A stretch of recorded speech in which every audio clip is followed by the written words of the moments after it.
Welcome back, guys. This is part two of the gastrointestinal and related system lecture from chapter 10 in the pharmacology text. I'm gonna go rapidly today. You actually have the PowerPoint slides for this. I created this PowerPoint slide. I did it actually in order of the topics in order in the book. So this is primarily a tool for you guys. Reading through the text, it's 77 pages. I tried to summarize, highlight what's most relevant for you to know. In addition to these PowerPoint slides, I created a lecture handout that's pretty much something that you could take and read on your own and accomplish the same thing. But by going through this and having those extra resources or tools, hopefully we'll be able to go through this and you'll learn as much as possible in a very short period of time. So we stopped yesterday right after talking about sulfate or carafate. Carafate's a unique medication. It's a giant pink tablet. When you take it, a patient has to drink a full glass of water. It turns into a gelatin. The gelatin coats, it's drawn, it's attracted to open lesions. There it covers, it makes like an occlusive dressing and to allow an open lesion like an ulcer a chance to heal. When ulcers are exposed to hydrochloric acid, and they're constantly being eroded, and so the carafate suspension coats the ulcer and makes a protective barrier, which is essential in helping the ulcer to heal. Now we're moving on to diarrhea.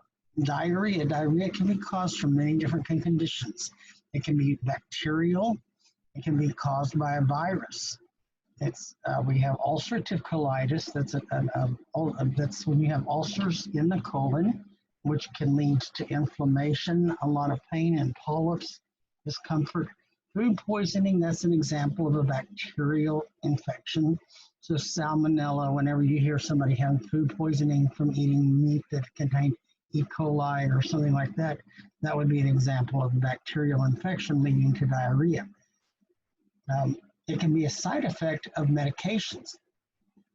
So there are some medications when a person first takes them, there's an association of nausea, vomiting, or diarrhea. And we always just abbreviate those N as in Nancy, V as in Victor, D as in diarrhea. So if you see N/V, that means nausea, vomiting. Or if you see N/V/D, nausea, vomiting, diarrhea. Those two or three go hand in hand. So with some drugs, when you first start taking them, it's common for a patient to experience mild diarrhea, but that passes after just a couple of days. There are other medications, however, that cause diarrhea, and it's either due to part of their mechanism of action or one of their attributes, and it's something that's just continuous as long as the patient takes the medication. Cytotec, so it was discovered, it came out in 1989, and it's a synthetic prostaglandin E analog. Primarily, its intention was to be taken with non-steroidal pain medications because part of how they work is inhibiting prostaglandin synthesis. But there's a prostaglandin you need to protect the mucosal lining in the intestines, which is prostaglandin E. And people who take the non-steroidal anti-inflammatories, that would be like aspirin or ibuprofen or Motrin, and then there's some little prescription.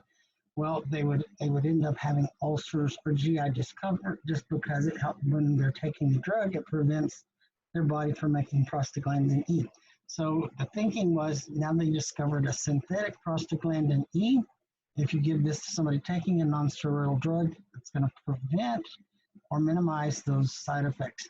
The only problem was misoprostol or prostaglandin E, one of its side effects is diarrhea. And so just trying to obtain the right or find the right dosage to provide the relief that you're needing usually is going to have a side effect of diarrhea. So because of that, and when it first came out, everybody was anxious. We thought it was going to be extremely popular, but just after a couple of weeks, it was realized that diarrhea prevented most people from using it. And then it turned out there was more serious side effect or attribute with the drug, and what it is that it can stimulate a miscarriage. So they even use it for abortions at some facilities just by taking the tablet. So if a woman is pregnant or planning to become pregnant, As a technician, this is something you wouldn't even count the tablets for a patient. The bottle, as a matter of fact, the bottle in the pharmacy, the stock bottle, it has an illustration of a pregnant woman with a circle and a giant red line across, and just has a bold print all around: do not handle, touch, if you're pregnant or planning to become pregnant. So anyhow, though, side effect, it was a medicine. Side effect is diarrhea. It didn't matter if it was day 1 or day 100. And so that was just one of the reasons it was never popular. Then there's antibiotics. Now, how come antibiotics cause diarrhea? Some antibiotics do, some don't. What it has to do with is that antibiotics, they work by killing bacteria. And how do they kill the bacteria? They do something to disrupt the cell membrane wall. All bacteria have cell walls. Well, in our body, we have good bacteria, we have bad bacteria. In our intestines, we have something that's the intestinal flora. So any of you that are familiar with like Activia or yogurt, there are probiotics. There are cultures of bacteria that we need to have a normally functioning digestive system. When you take an antibiotic, when it's killing the bacteria you want it to kill, some of these antibiotics, they also kill the bacteria you don't want to kill. When you kill them out or kill them off, it disrupts the normal flora in the intestines. When you don't have those bacteria, then all of a sudden, you're not able to form stools normally, and it ends up resulting in diarrhea. So anyhow, antibiotics are an example of a medication that is just as a side effect would be the diarrhea. Diarrhea affects, one of the most significant aspects to diarrhea is the effect it has on the body with electrolytes. It's real important that if someone has diarrhea, that you replenish those electrolytes. So whenever someone has diarrhea, as a pharmacist, the first thing we need to know is, what is the consistency? Is it just a soft stool that's frequent, or is it watery? A watery diarrhea means the patient's losing a large volume of fluid. When you're losing a large volume of fluid, that means you're also losing a lot of electrolytes. So it's critical that you rehydrate. It's critical that you replenish those electrolytes. You'll see right here, especially with children, when the child has diarrhea, we use Pedialyte, and you can also use Gatorade. They're essentially the same as far as the electrolytes they provide. Then there's a diet called the BRAT diet: bananas, rice, apples, and toast. And it's because bananas, they're rich in potassium, but the bananas, rice, apples, and toast, not only are they easier for the digestive system to tolerate, they're rich in providing the needed electrolytes. So even if somebody doesn't have access or the ability to go to the store to get Pedialyte, if you just have rice and you boil rice, and then you're just to put the liquid from the rice, after boiling the rice, and you can add a little sugar and give it to a child, that's going to be replenishing several electrolytes. Now with diarrhea, and when a child has diarrhea, there's a couple of things as a pharmacist or a doctor, or you as a healthcare provider, are going to learn that are critical to identify just immediately. If a child has diarrhea, you need to know, what's the consistency? Is it a soft, frequent stool? Is it liquid, watery? How frequent is it? What's the volume? And then is there a fever, a temperature? If there's a temperature, a fever, they need to see a physician immediately. You also need to keep in mind that an adult can afford to lose a certain volume of fluid because we have several backup reserve systems in place. Children under 3, they do not have those reserves. So what might seem like a minor diarrhea over a day or 2, it can become a life-threatening situation very quickly. So that's why it's important just to know, if a child has diarrhea more than 3 days, they've got to see a doctor. They need to, if there's a fever, they need to see a doctor. And then you've got to keep in mind those loss of electrolytes.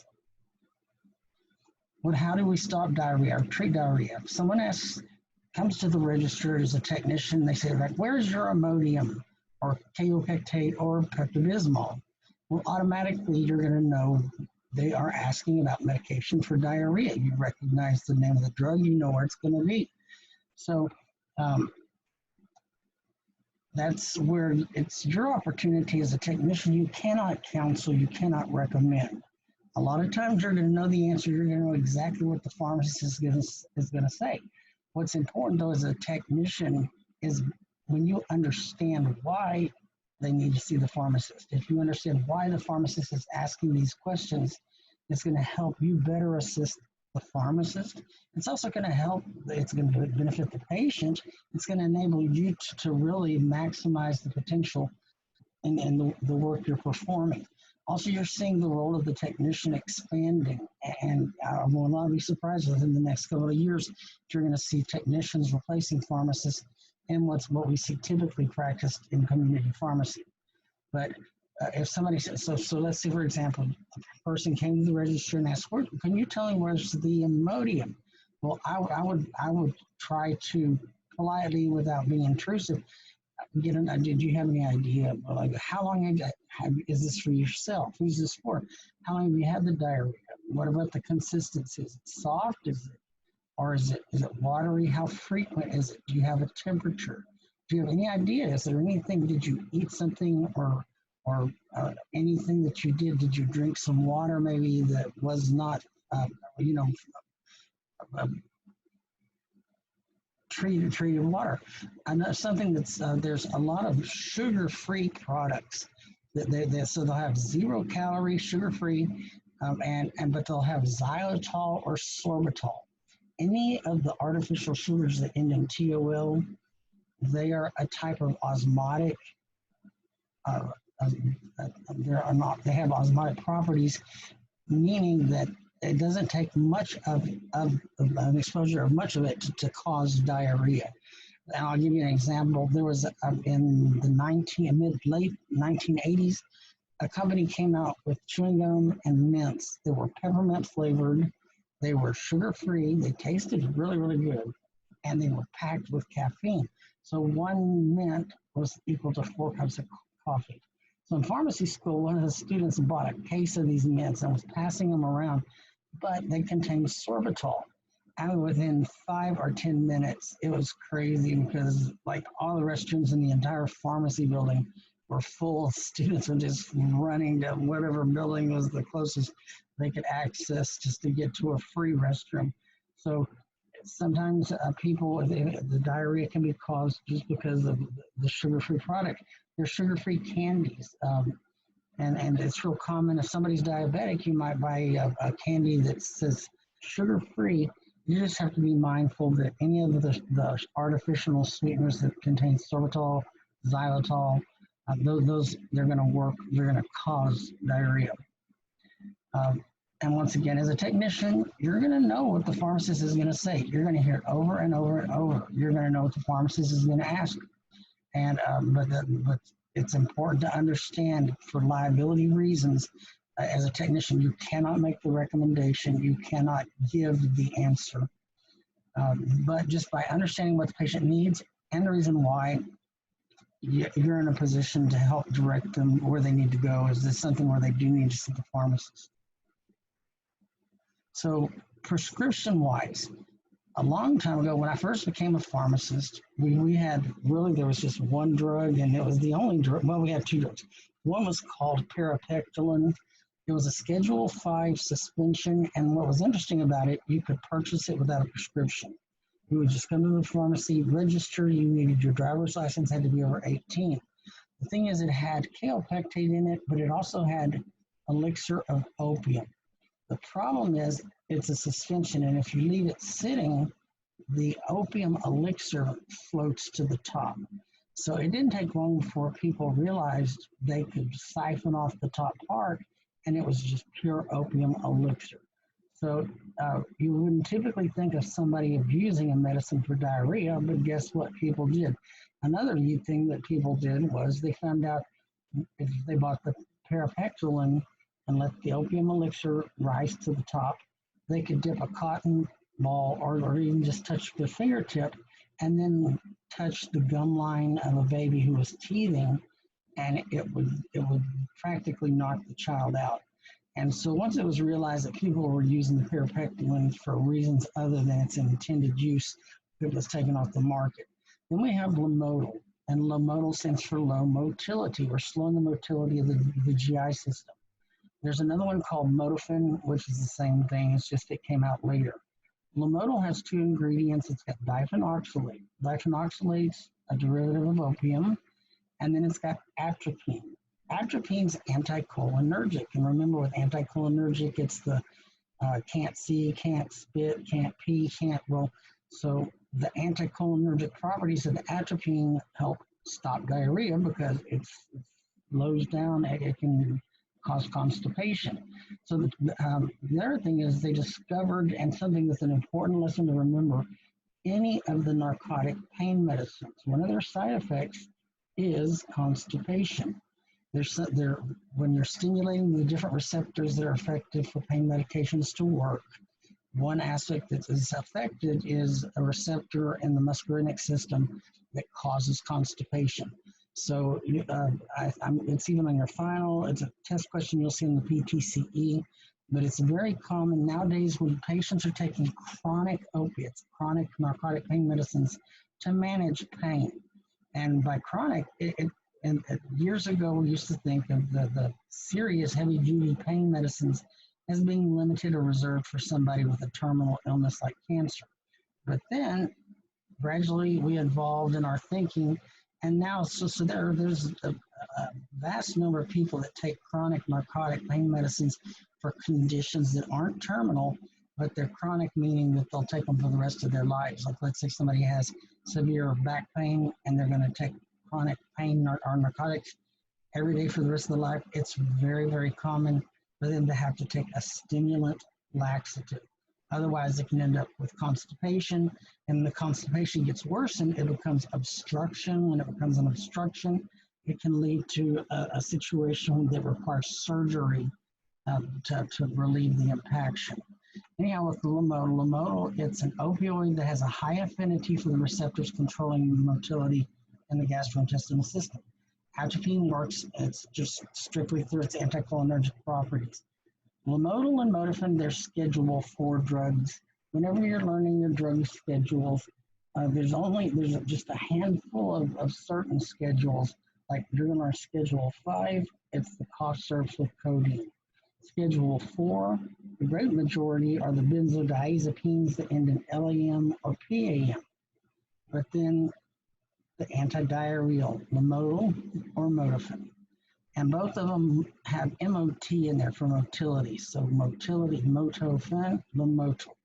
If you are given the brand name, that'll help you to remember. We see MOT for motility. Or the generic name, diphenoxylate atropine, is the Schedule 4 drug. Primary reason is because of the atropine, a person would have to take, the number of pills a person would have to take for euphoria from the diphenoxylate, they would end up taking so much atropine, the anticholinergic effects would be unbearable. Their mouth would be parched. They'd just be dehydrated. It's the tiniest tablet that you dispense in a pharmacy, and you'll see what I'm talking about the day you have to count them for the first time. They come in bottles of 500. When you open the bottle, you want to be very careful when you're pouring them on the tray, because if you're only going to count out 12 or 20 pills, you don't want to pour the bottle and dump 100 or more. If they bounce, if they end up on the floor, you'll never find them. They're the smallest, they're the tiniest little tablet. So you'll understand whenever you count them. They come in stock bottles of 100 or 500. Because it's so inexpensive, the cheapest way to get is the bottle of 500. Next, loperamide. Loperamide came out in the late 1980s. When it first came out, it was prescription only. It came out as a capsule. It's actually an opiate derivative. So, I mean, it's not an opiate derivative, it's an opiate, it's a synthetic opioid, structurally similar to the opiates. Because of this, it actually has an effect on mu receptors, which are one of the primary receptors where the narcotic pain medicines provide their relief, and also it accounts for the euphoria. Euphoria is a sense of well-being or the pleasure that people experience. Because of that, when it first came out, they classified it originally when it was introduced in the 1970s. It was a Schedule 2. Nobody prescribed it. Gradually, by 1975, 76, they rescheduled it to a Schedule 5. in 1982, they realized that no, it wasn't, it didn't have that potential for addiction or abuse. And so they made it just a non-controlled drug. In 1992, they put it over the counter, made it available over the counter.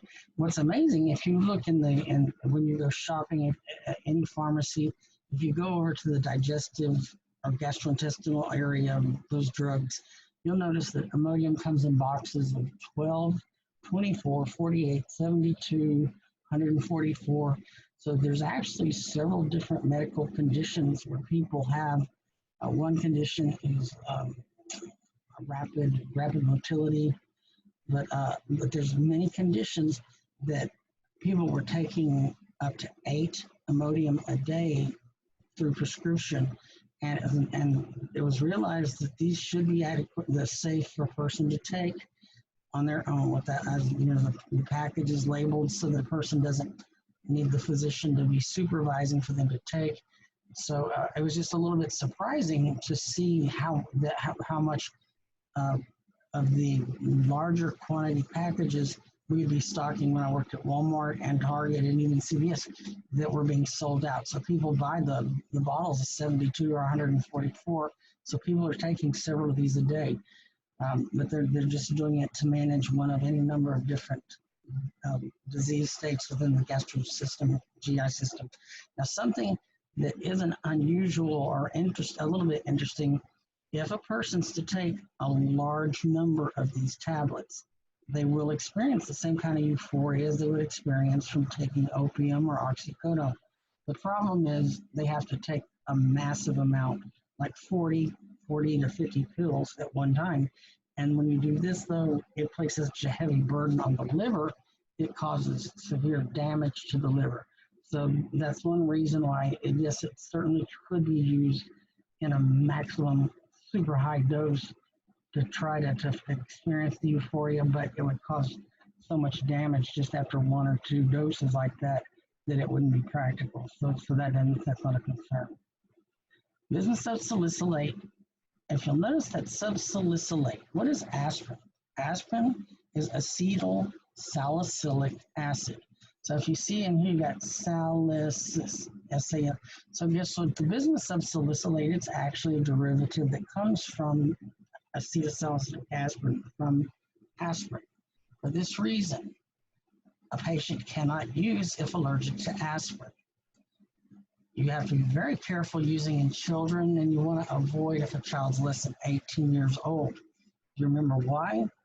It's because of Rye syndrome. Rye syndrome, it's poorly understood, the association, but what we do know is that if a child is under 18 years old with a virus and they take aspirin, there's a high possibility, potential for them to develop Rye syndrome.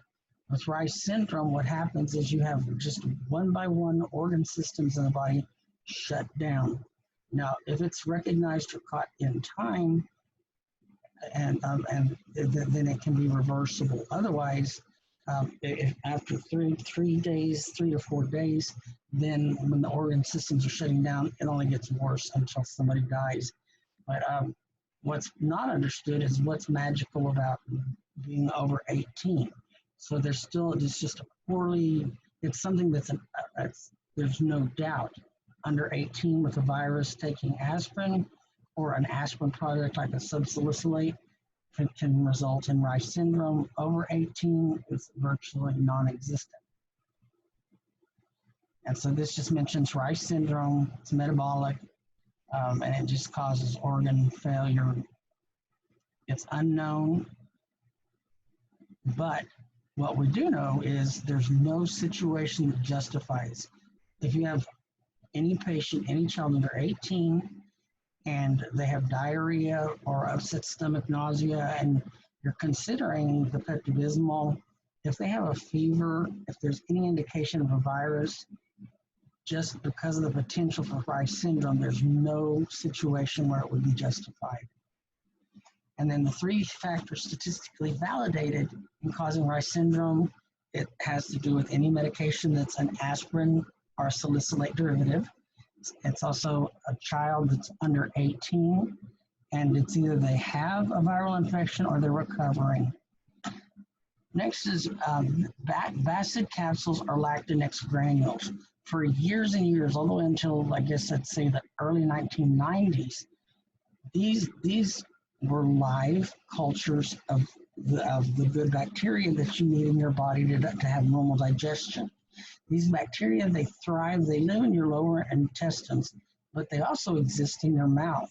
So whenever patients used to, if somebody had a developed mouth ulcers, it was very common for them to buy the Bassett capsules or Lactinex granules, dump them in the mouth, and just let them dissolve in their mouth, trying to just rebuild the culture of the healthy bacteria to maintain that normal mucosal membrane in the mouth. Otherwise, these are swallowed and then they release the bacteria into the intestines. Both Bassett and Lactinex had to be refrigerated. If they weren't refrigerated, then the bacteria died. And so it was very common. They'd come in that order and be overlooked and just be left at room temperature for several days and then refrigerated. And that it would just be unethical to even sell a patient that, because the bacteria wouldn't be living anymore. However, over time, several products started entering the market. We have probiotics, and then now the probiotics, you can just buy them out in front of the pharmacy. They're not having to be refrigerated, and there's an extraordinary variety that's available. Activia, you've probably seen or heard advertisements, and then yogurt. All of these contain the kind of bacteria that are necessary in our intestines to have normally functioning bowel movements. Gas. Gas is whenever you have burping or belching or farting. That's just whenever there's excess gas that's coming out of the system, and it's just instead of, well, for example, if a person is to gulp a full glass of water all at one time, they might trap a bubble of air in the esophagus that's being pressed into the stomach. And that air, if it escapes, it wants to try to escape, but when it comes out, it can come out as a belch or a burp. With babies in particular, the way whenever they're nursing or when they're feeding, sometimes they'll drink an awful lot without taking a breath, or they'll do just the opposite. They'll take breaths while they're eating and be trapping little pockets of air, and that air just needs to be relieved or released from the body. So with children, they used to call it colic, but when a baby would eat and then they'd feel bloated, like there's just a little too much air in the stomach, it would have to come out one way or the other, either passing the gas or burping. And that's why it's very common. You see when you feed a little baby, what do you see mothers and fathers do? They hold the baby, tap the back to help them to burp, to relieve any trapped air. We have a medication called simethicone. Simethicone was discovered actually by the Anheuser-Busch factory when they were making beer. They want the beer to have a foam, a nice head, but they don't want too much foam. And so they needed to figure out how could they control just exactly how much air was going to be trapped inside the can, so that when you open a bottle or a can, that it would bubble just exactly however to whatever extent that they wanted. In the process, they discovered simethicone. It's an anti-foam agent that decreases the surface tension of gas bubbles. And what it does, it makes them combine to larger bubbles, which are going to break apart easier. And because of this, though, it was designed originally. It had to do with beer and then even champagne. But somebody at some point realized, oh, there's applications we can use in humans. So with babies in particular, we have Mylicon drops. You can give them before or after. It's best taken immediately after the meal. All it does is it just traps several pockets of air and just makes a larger air bubble that's going to be dissipate easier. It isn't absorbed into your bloodstream, so it doesn't get into your circulation. For that reason, it's perfectly safe for infants. It's safe for neonates. It's safe for women during pregnancy. So it's not absorbed into the bloodstream. It just works locally inside the digestive system tract. And we have Milacone, we have Phazyme, Gas X. So they're most commonly used if somebody, and it tends to happen people that rush their meals or they drink and just gulp, and they're actually forcing these pockets of air in their system. These will help break it apart. Also, somebody just happens to have an issue with gas. It'll help prevent that. What's an antacid? Antacids, these are, if you'll notice, these are all elements. They're all just an element put together in a form where it's simple chemistry. Hydrochloric acid's an acid. And then these, if you look at them, calcium and magnesium and aluminum, these are all cations. They all have a positive valence. Calcium, magnesium is a +2. Well, when you combine calcium carbonate and hydrochloric acid, it neutralizes the acid. Same thing for the milk of magnesium or aluminum hydroxide. Now, there's some side effects. So on the surface, these medications, they're great just because they work strictly on a chemical level. If you've got acid indigestion, you can pretty much gauge the amount of the acid you use to neutralize whatever level of acidity you're feeling or experiencing. Calcium is constipating. And one easy way to remember that is a lot of people talk about if they eat cheese, it can cause constipation. Milk of magnesia is something that's unique. Small amounts, they're excellent as an antacid. Larger amounts, and by large, I'm not talking about too large of an amount. I'd say anything over just a tablespoon.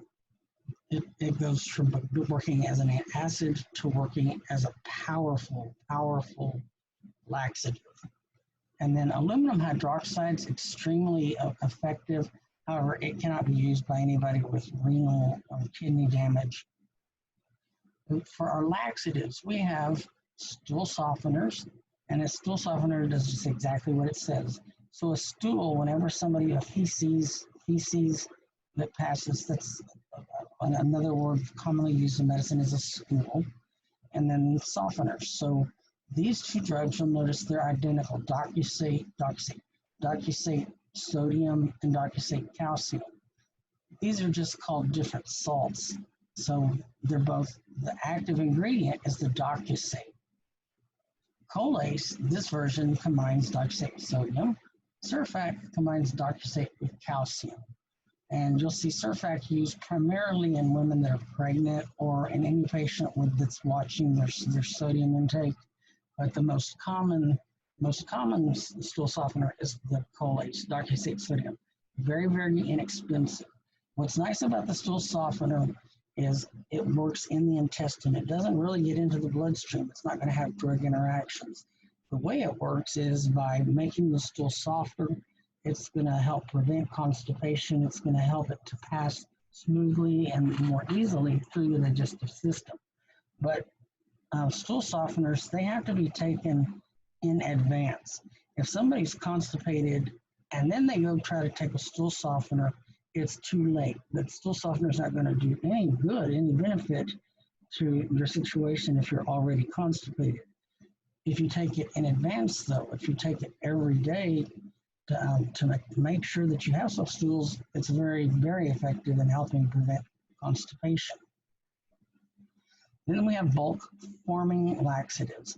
What these do is they bind with the material that's passing through your digestive system, and they make a large, bulkier stool that's much softer. And because of the bulk, that bulk stimulates the muscles and the peristaltic muscles.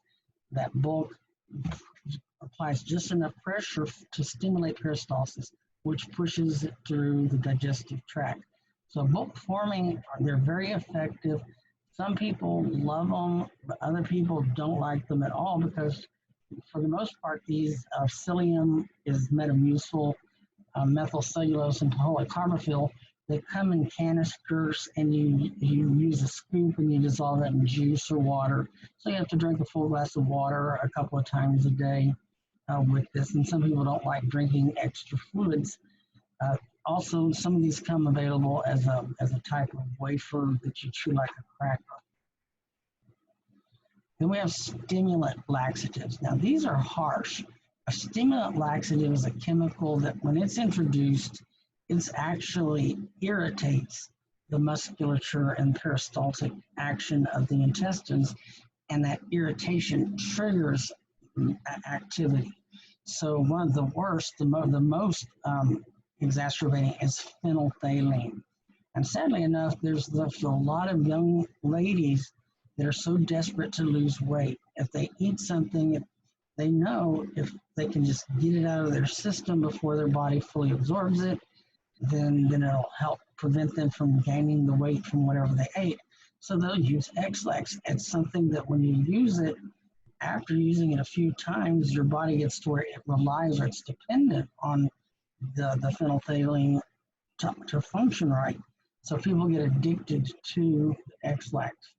Cascara sagrada and senna, these have been around forever, for centuries and centuries. Castor oil it's an oil, it's a clear oil. It's just like mineral oil, and it's a slick oil that serves as a surfactant covering the lining of the intestines to help smooth along the process. Sacadil, Dulcolax, it's of the stimulant laxatives, it's probably the gentlest or the safest for somebody to take, especially if they have to take it a long term. If you'll remember, I just mentioned with the opiates, with the chronic pain medications, because one of their major side effects is constipation. It's very common for somebody taking chronic pain medications to have to take a stimulant laxative every day. That's a question that's on your file, guys. It's also a question you're likely to see in the PTCE. So somebody that's taking chronic narcotic pain medications, opioids or opiates, it's very common for the doctor to prescribe a stimulant laxative that they're going to take every day proactively. You'll notice also, so colase is docusate sodium. It's a stool softener. We have pericolase, and pericolase combines the colase with the Bisacadil. And Dulcolax, they used to have an advertisement to take one tablet in the PM or a BM in the AM.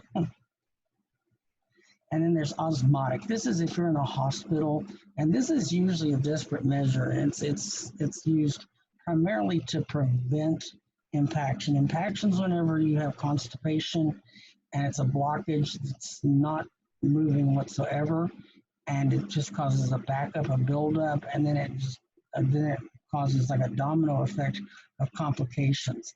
But mannitol and lactulose. Now, lactulose is very safe. There's a product called Miralax that's used even in children that's very, very similar.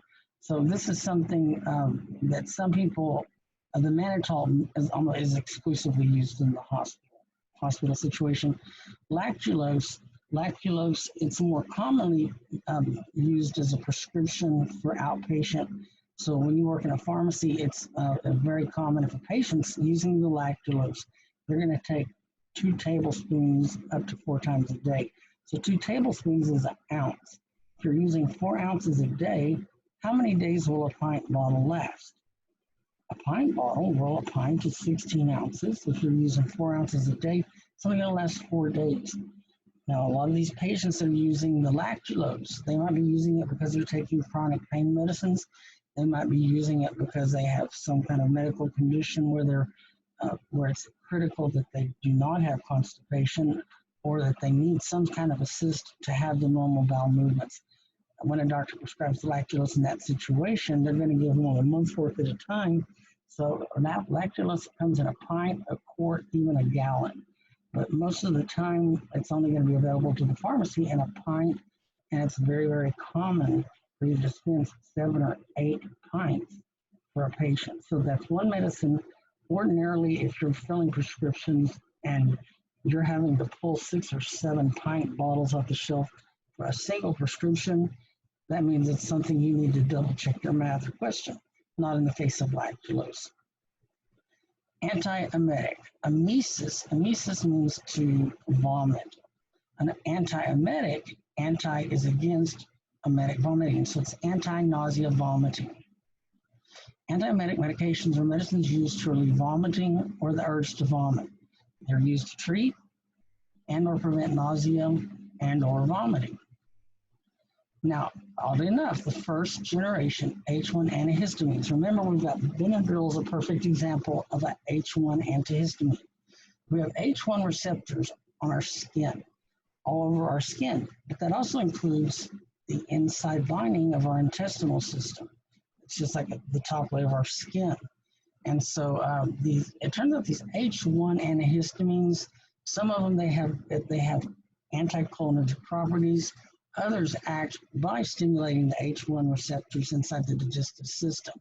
So some work much better than others. Like Benadryl, it's excellent for runny nose, watery, sneezy eyes, sneezing, watery eyes, allergy symptoms.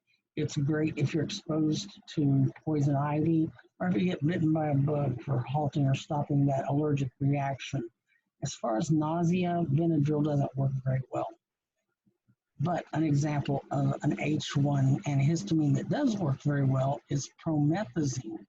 So a lot of you are familiar with promethazine with codeine.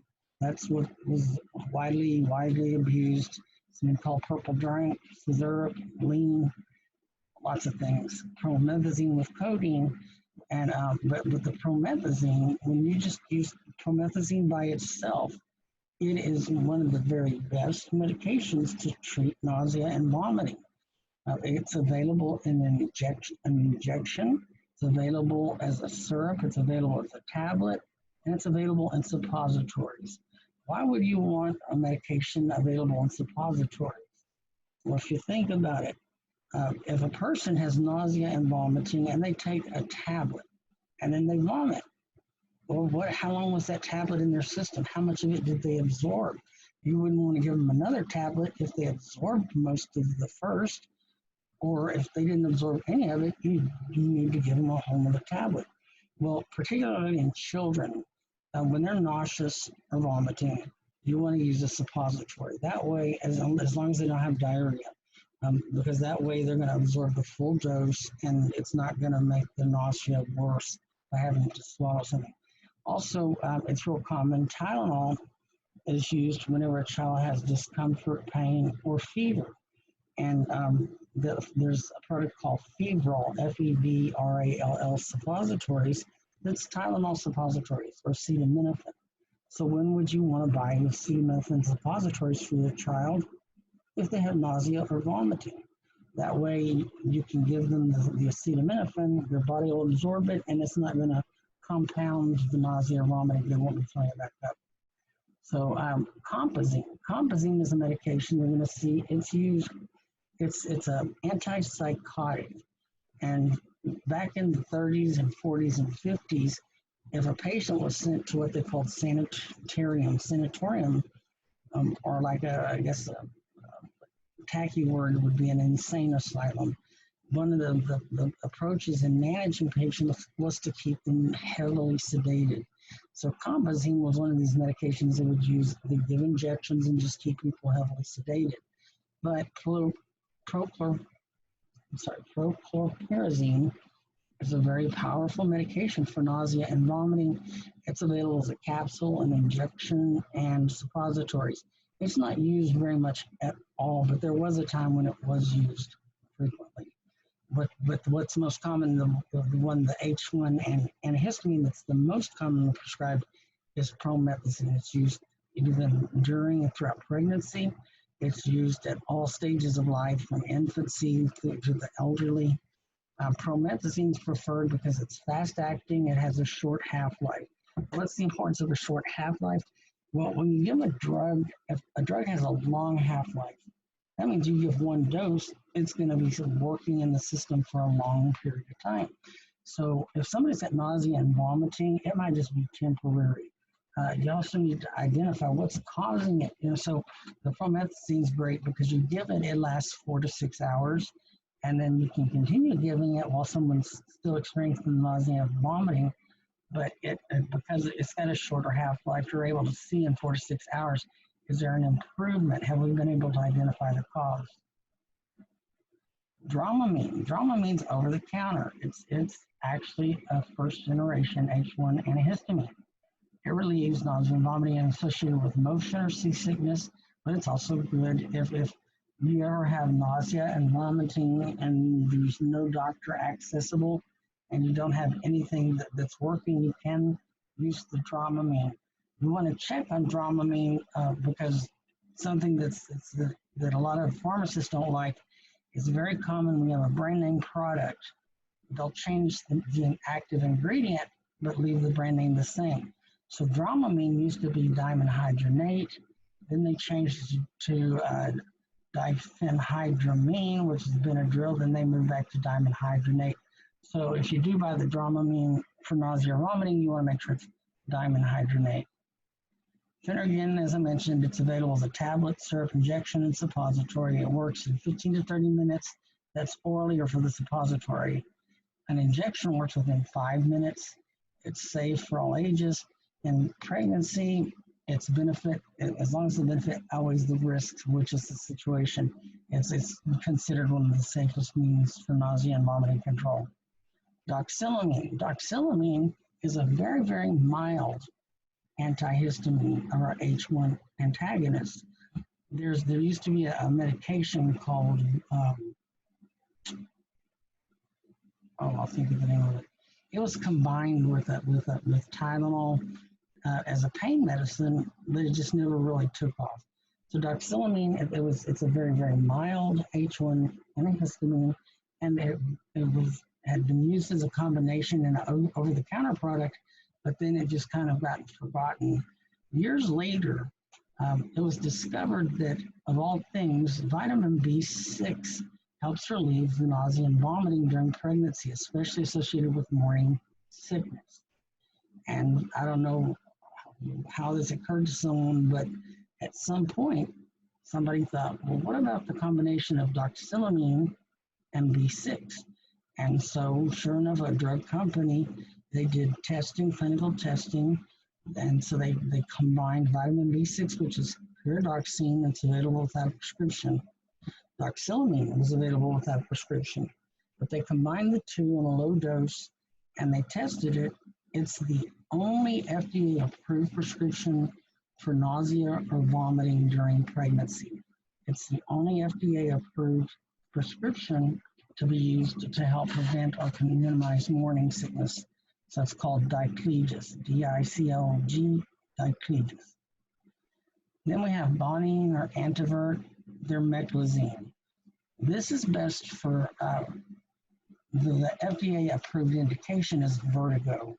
Vertigo is a dizziness or a motion sickness-like feeling, and it's caused from a disruption of vestibular. There's a canal in your ear, and when it's damaged, that's one of the causes of vertigo. But in addition to vertigo, which is the dizziness, Bonine and Antivert, they're used for motion sickness, and then after people took it for the motion sickness, people started trying it for nausea and vomiting, and it turns out that they do have some kind of benefit during nausea and vomiting. They're not as good as Phenergan, however, because you can buy Bonine without a prescription, it's something that a patient can access until they can see a physician. Now, one point that I'll make right here, Antivert is prescription only, and it's called Antivert because it was FDA approved for vertigo. The generic is meclizine, and it comes meclizine 12.5 milligram, meclizine 25 milligram. Bonine is over the counter. Now, Antivert is still prescription only, but the meclizine, the generic, it's available as prescription only, it's available as over the counter. So sometimes in a pharmacy, you'll have a patient come in and request that you special order a product. And it's real common for patients to come in and say, oh, I would like for you to buy, or I'd like to buy a bottle of 1,000 25 milligram meclizine tablets. That's common. It's perfectly fine. You can do that. You can order it for them. You just want to make sure the meclizine that you pick out to order, it's going to have a designation, whether it's RX or OTC. And so even though meclizine is available over the counter, that's only if it's been an application submitted and it's been approved as an over-the-counter product. Otherwise, the meclizine still requires a prescription. So just make sure that when you order a special order for meclizine, you order the one that is not prescription. Vistar is hydroxyzine pamoate. It's very expensive. It's not as effective as Phenergan, but it's close. The main reason that you see the use of hydroxyzine is it's a potentiator. When you mix hydroxyzine and codeine, it makes the codeine about 10 times more powerful. That's why promethazine, it's a potentiator of codeine. So that's why when they mix codeine, promethazine with codeine, it makes the codeine more powerful. Now, finally, we have the serotonin selective receptor antagonist. So 5-HT3, that's just how we abbreviate serotonin selective, and it's a level 3, or serotonin 3 receptor. It blocks the receptors in the CNS, or central nervous system, and the GI tract. These drugs were originally intended, they were FDA approved to relieve and prevent nausea and vomiting that was associated with chemotherapy. It didn't take long, though. Once they were available and being used, it was quickly realized that they were very safe and they had minimal side effects. So then in no time, these drugs, doctors started just prescribing them across the board for nausea and vomiting. The most common one you're going to see is ondansetron or Zofran. It's available IV, it's available as an injection. It comes as orally dissolving tablets. An orally dissolving tablet's a tablet that dissolves on top of the tongue and you swallow it, but it's converted to a liquid much quicker than just a regular tablet. It's available sublingual. Sublingual is one that dissolves under the tongue and it gets absorbed directly into the bloodstream. Then we have Kytril and Anzimet, but the ondansetron's one you're going to see commonly dispensed, especially in pediatric patients. Dopamine antagonists act in the brain and are used to treat nausea and vomiting associated with cancer. And then, once again, this is another drug that demonstrated effectiveness in treating nausea and vomiting that was unrelated to cancer. So we've got compazine, Motilium, and Zyprexa. So these are very, very rarely used for the nausea and vomiting. Olanzapine, this is an antipsychotic, and it's it's probably one of the best antipsychotic medicines that's available. It's extremely effective at treating bipolar disorder. It has a serious side effect, though, and that is patients tend to gain 20 to 30% of their starting body weight when they're put on olanzapine. So you can see why if somebody's got bipolar depression or even any kind of psychological condition that's been treated, the relief would be very welcomed, but who wants to gain 20 or 30% additional weight? So they do work, they've shown effectiveness, but they're really rarely prescribed. Cannabinoids. So what's that? Guess what? It rhymes with marijuana. Cannabinoids. Cannabinoids are used in patients that have cachexia, chemotherapy-related nausea, vomiting, and generalized nausea, vomiting. So originally, when cannabis was first starting to come out across states that were being approved for medical necessity, they were using it because it's very effective at relieving the pressure of glaucoma in the eyes. But its most common indication was nausea and vomiting from chemotherapy. We have cannabis, which is a Schedule C, Schedule 1 drug. It's a very weird, bizarre example of an exception to the rule. We learn in law that there's going to be times where you have a federal law and a state law, and they're going to be different. And the rule is you always have to follow the strictest law. Well, cannabis is a Schedule 1 drug, which means it has no FDA-approved medical indication. That's federal. And so legally and technically, no state can change. No state can make a law that stands in front of the federal law. However, that's what's happened. And for the most part, the federal government stays out of it. So the states that have legalized it, they're being allowed to operate, and the government's not interfering. But cannabis, it's extremely powerful for nausea and vomiting. In the mid 1990s, they came out with a synthetic cannabis. And the whole medical community was just, when it came out, everybody was waiting to see, were people going to want this instead of cannabis. Now it's in a capsule. You can take a capsule, you can get a certain dosage. When it first came out, it was a Schedule 2, then it got moved to a Schedule 3. The problem is it's extremely expensive, and people did not experience the same degree of euphoria or whatever it is that's experienced from actually smoking the cannabis. So dronabinol is, or Marinol, it's a synthetic it's a synthetic cannabis, but it's just never really took off. Very expensive, rarely used.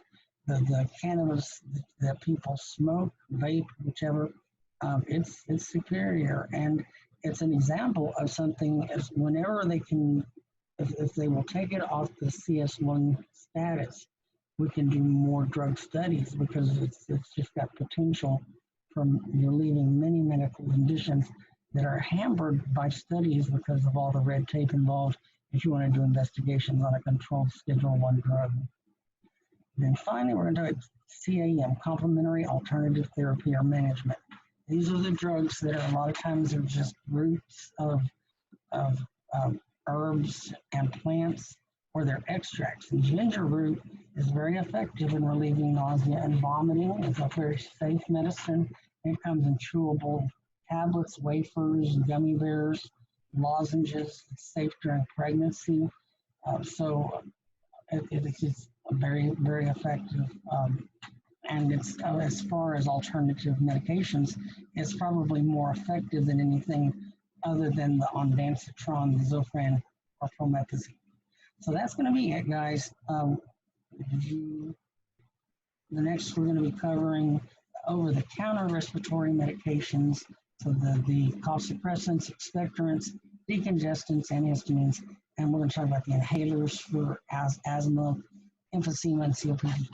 Everybody have a great afternoon. Thank you for your time. I know this was long, but I hope you can appreciate I specifically made the PowerPoint following along with the text to try to give you an easier version. I've had students tell me they just have a hard time reading through a book and remembering much, and at least if it's presented this way, they're going to remember a little bit more than they would if they tried on their own.